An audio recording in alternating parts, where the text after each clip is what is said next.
Hi guys, welcome to your very first MCP Modern Classroom Physical Science lesson. We are going to go over describing motion.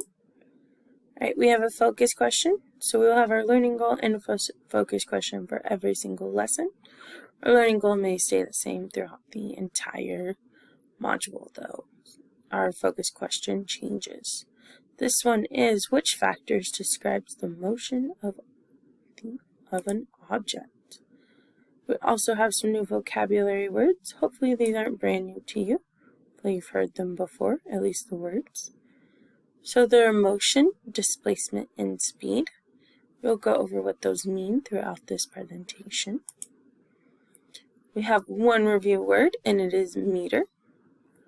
A meter, in this case, the SI unit of length. So whenever we talk about how long something is, that's what we're talking about, and it is abbreviated in an M.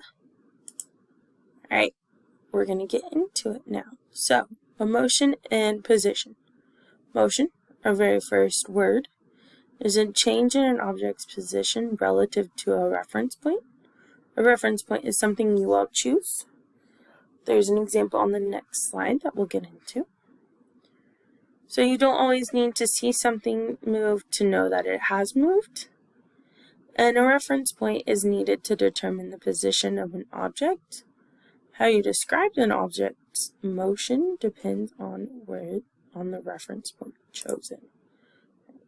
So, after a reference point is chosen, a frame of reference can be created. A frame of reference is a coordinated system in which the position of the object is measured. So this is a figure of a coordinated system. The reference point is the origin, so the origin is 0, 0, which right now is the post office.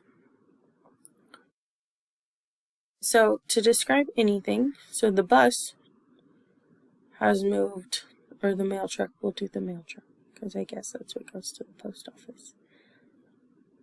Has moved 1, 2, 3 meters to the east, and then 1, 2 meters north. That's how we know it's moved, since it started at the post office. To get back to the post office, it would have to move 1, 2, 3 meters west and 2 meters south. That's how you will talk about your reference and how your things have moved.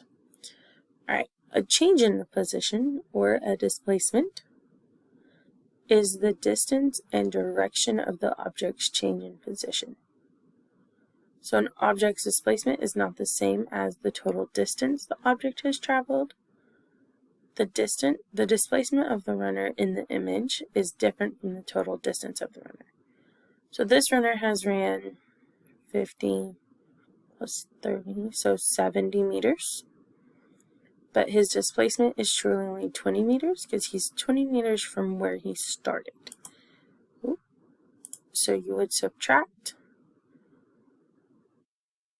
He ran his 50, but he looped back and ran his 30. So to find that, you would subtract your starting, like he started at 0, now he's at 20. So then his displacement is 20. Here is another example, and kind of more in depth. So you know that distance can be added to get the total distance. What if the directions are the same? So then you just add them like they did down here. He ran 5 meters east, took a break, ran another 5 meters east. So he ran a total of 10 meters east.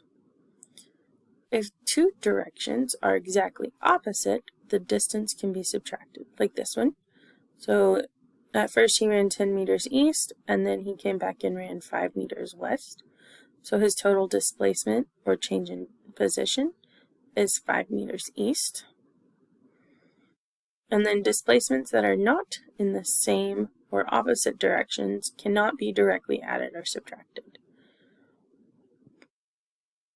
So he kind of ran in a triangle, which doesn't make any sense. So sorry. So we went 4 meters east, 3 meters north, and then roughly about 5 meters total northeast.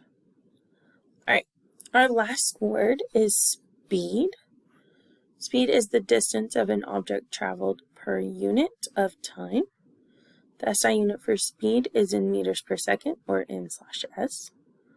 Here is our speed equation. So speed in meters per second, in distance in meters, and then time in seconds. So S equals distance divided by time. You'll have one problem, or several, that gives you a time in minutes. You will have to convert it to seconds to get the correct answer.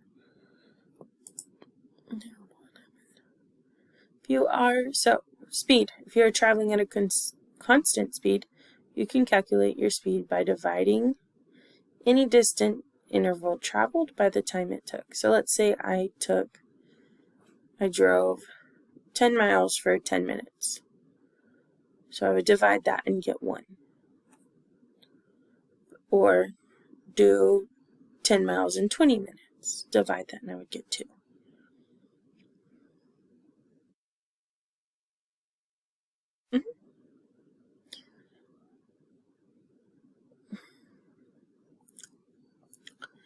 But as you know, speed is not normally consistent. This graph shows how speeds can vary. So you start. You're gaining speed. You gain speed. But now you're trying to climb a really steep hill. Now you're going down it. Then you're leveling back out, and then you suddenly have to stop at a red light. So you shoot all the way back down to 0. You get your speed back up, and you remain constant for a little bit. Then you have to stop again. So, over the 5 kilometers you've traveled, you've started, your speed has changed, your speed has changed again, and then again, and then again. So you've changed your speed about 5 times before you get to the end of it. So speed is not really a constant variable. Alright, so we have 2 ways we can commonly express speed. One of them being the average speed. To find the average speed, take the total distance traveled and divide that by the total time traveled. So let's see, I live 66 miles from school. Takes me about 75 minutes. So you divide that to get my total speed, or my average speed. The second way is my instantaneous speed. So you look at 7:30, I'm going 35 miles an hour. In that moment, that is my speed. That is my instantaneous speed. Because it is taken at a given point in time, not over an extended period of time. Okay. Graphing motion. Motion is over time, can be shown on the distance time graph. That's what this is. This is showing us 3 swimmers in a 30-minute long workout. Time is plotted on the horizontal, while distance is in the vertical. If you look, Mary steadily goes up. Kathy also, just not at the same speed or rate. And then Julie levels out for a little bit and then finally moves up.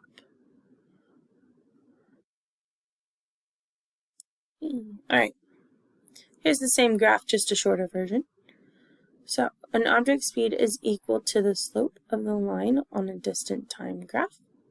So you plot 2 points, put it in your slope equation to find your slope. If an object moves is a constant speed, the increase in distance over time makes it a straight line. And the fastest object has the steepest slope. Steepest line on the graph. So our fastest person in this case is Mary. This is a very steep line. It just goes straight up. Alright, you have finished your first lesson. You're going to go on to your next activity, which for you all is a Launch the Lesson. It's on Canvas. Thanks, guys.